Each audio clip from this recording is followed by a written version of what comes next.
In nearly every chapter of history, if we examine various royal dynasties, we find a considerable number of problematic rulers, such as megalomaniacs, psychopaths, those drawn to power, and women who cause great harm to their subjects.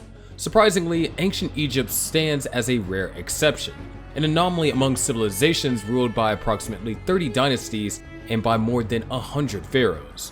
Curiously, there are no records of an Egyptian ruler burning their capital like Nero, engaging in religious persecution like Bloody Mary, or inciting a massive revolt like Louis XVI. Instead, the pharaohs of ancient Egypt were primarily known for their remarkable achievements, constructing marvelous temples and pyramids, establishing laws, collecting taxes, and waging wars, often seen as embodiments of the god Osiris. On the contrary, many pharaohs contributed to the loss of hundreds of lives due to various circumstances. Today, we shall delve into the intriguing and gruesome secrets surrounding the Egyptian pharaohs. The afterlife held a significant place in the beliefs of ancient Egyptians, where the pharaohs were revered as the closest early manifestation of gods by their subjects.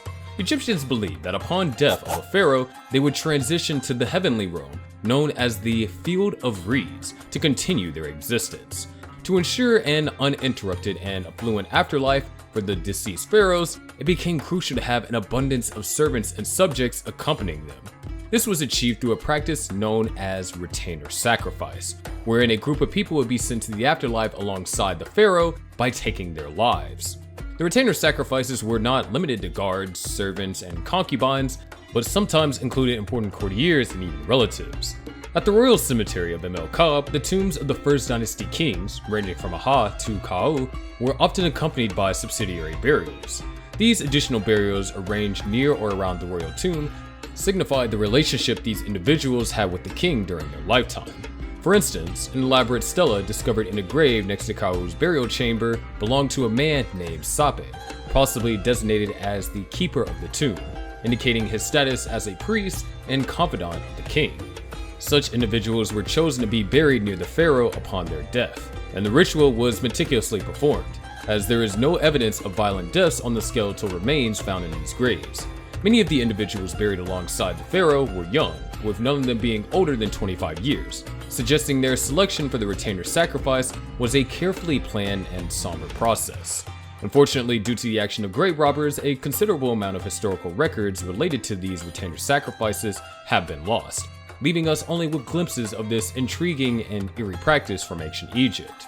Another unknown secret about the Egyptian pharaohs is pharaohs are the master thieves of ancient Egypt.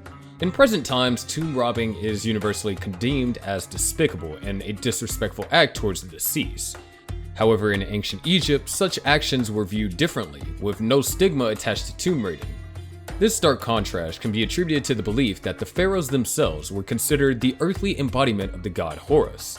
As a result, raiding tombs and claiming the treasures within was seen as a justifiable act of reclaiming their own possessions and connecting with their ancestral heritage.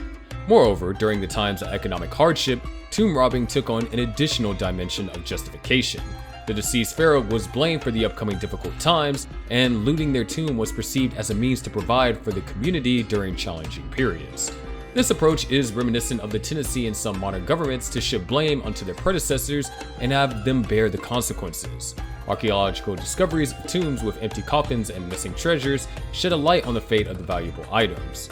Surprisingly, these riches worth millions of dollars weren't entirely lost or stolen. Instead, they were often recycled for use in the tomb of succeeding pharaohs. This practice ensured that the previous artifacts retained their significance and connection to the lineage of rulers. Interestingly, despite their own involvement in tomb robbing, the pharaohs were keen on preventing future rulers from repeating the same crimes. To safeguard their tombs, they employed various security measures such as tripwires, traps, concealed holes, and intricate mutilation wires. These deterrents aimed to protect the resting places of the pharaohs and maintain the integrity of their sacred burial sites. The unique perspective of the ancient Egyptians towards tomb robbing, driven by their beliefs and economic needs, shed light on the complex interactions between culture, spirituality, and governance in ancient civilizations. These intriguing practices of the master thieves, the pharaohs, continue to captivate archaeologists and historians alike, providing a glimpse into the enigmatic world of ancient Egypt.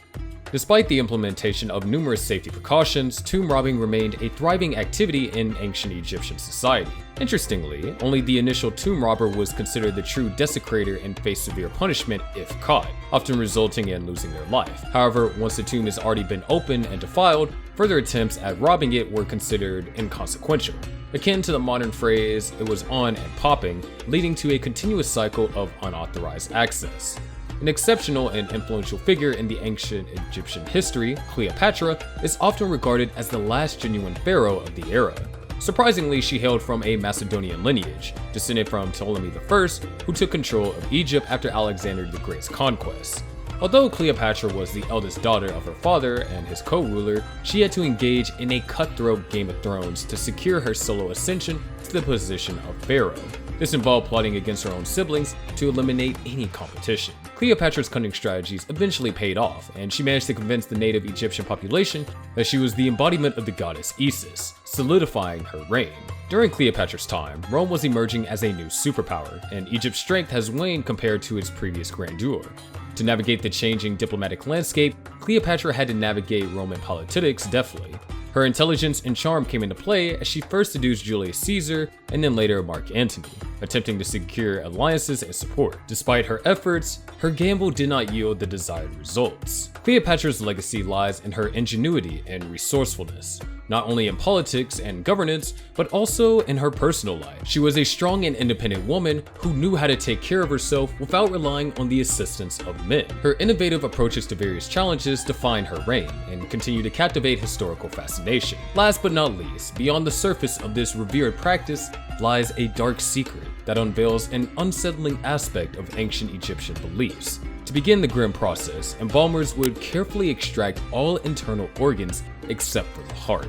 Egyptians believed that the heart was the core of a person's being, and hence left it intact. Following the removal of the brain and internal organs, the body would need to be thoroughly dehydrated. Embalmers achieved this by covering the body with natron, a special kind of salt. Once the body was sufficiently dried, the chest cavity was filled with linen and chopped straw to provide more lifelike appearance to the mummy. Finally, the mummified body was meticulously wrapped in the iconic mummy wrappings and reverently placed in its coffin, ready for its journey to the afterlife. However, amidst this revered process, a peculiar and disconcerting practice is revealed. According to Herodotus, the Egyptians followed an unorthodox approach when mummifying women. Before entrusting the female bodies to the embalmers, they would be left exposed to the elements for a period of 3 to 4 days, allowing the body to decay partially. Strikingly, this seemingly contradicted the core principles of mummification, which sought to preserve the bodies intact for the afterlife.